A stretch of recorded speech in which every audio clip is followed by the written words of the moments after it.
ఆదానికి మన పవర్ విద్యుత్ పంపిణీ వ్యవస్థ ఫ్రాంచైజీలుగా మారి ప్రైవేట్ చేతుల్లోకి వెళ్తుంది. వేల కోట్లతో ఏర్పాటైన విద్యుత్ పంపిణీ వ్యవస్థలపై గుత్తాధిపత్యం ఆదానిదే అవుతుంది. ఇక లైన్లు పంపిణీ వ్యవస్థ ప్రైవేట్ చేతుల్లోకి వెళ్తాయి. ఉచిత విద్యుత్ అందకుండా పోతుంది. ఇక ఎప్పుడు కావాలంటే అప్పుడు కనెక్షన్లు పొందే వీలుండదు.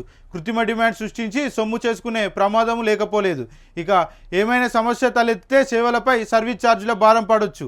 వ్యవసాయ మోటార్లకు మీటర్లు బిగించే రోజులు వచ్చినా ఆశ్చర్యపోవనక్కర్లేదు. పాత బస్తీలో మొదలై రాష్ట్రమంతా ఇవే పరిస్థితులు తలెత్తుతాయి. విద్యుత్ ప్రైవేటీకరణ దిశగా రేవంత్ సర్కార్ అడుగులు. ఇక పైలట్ ప్రాజెక్టుగా హైదరాబాద్ పాత బస్తీ బిల్డింగ్ దశల వారీగా సరఫరా వ్యవస్థ ప్రైవేటీకరణకు యోచన. అదే జరిగితే రాష్ట్రంలో ప్రభుత్వ డిస్కంలకు ఉరితాడే ఆందోళన వ్యక్తం చేస్తున్న విద్యుత్ రంగ నిపుణులు.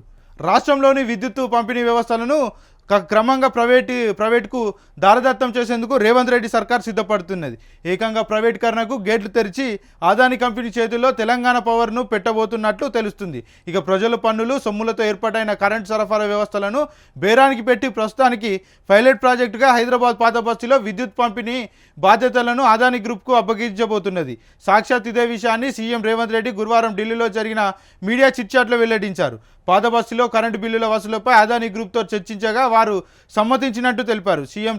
సీఎం వ్యాఖ్యలపై రాజకీయ దుమారం రేవడం విమర్శలు రావడంతో రేవంత్ రెడ్డి శుక్రవారం మళ్ళీ అదే విషయాన్ని చెప్పారు.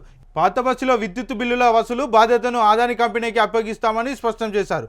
పాత బస్తీలో అండర్ గ్రౌండ్ విద్యుత్ లైన్ల వేసి మొత్తం వ్యవస్థను మార్చాలని ఆదాన్ కంపెనీకి కోరామంటూ సమర్థించుకునే ప్రయత్నం చేశారు. ఇది విద్యుత్ ప్రైవేటీకరణకు ఆరంభం మాత్రమేనని, క్రమంగా హైదరాబాద్ నగరం ఆ తర్వాత రాష్ట్రం మొత్తంగా విద్యుత్ పంపిణీ వ్యవస్థను ఆదాని గ్రూప్కు కట్టబెట్టాలన్నది రేవంత్ సర్కార్ కుట్ర అని విద్యుత్ రంగ నిపుణులు ఆందోళన వ్యక్తం చేస్తున్నారు.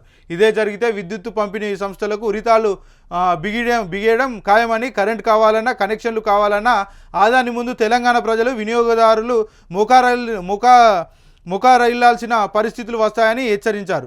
పాత బస్తీతో మొదలుపెట్టి రాష్ట్రమంతా విడతల వారీగా ట్రాన్స్కో జెన్కోలకు ఆదాని చేతిలో పెట్టే యోచనలో ప్రభుత్వం ఉన్నదని చెప్తున్నారు.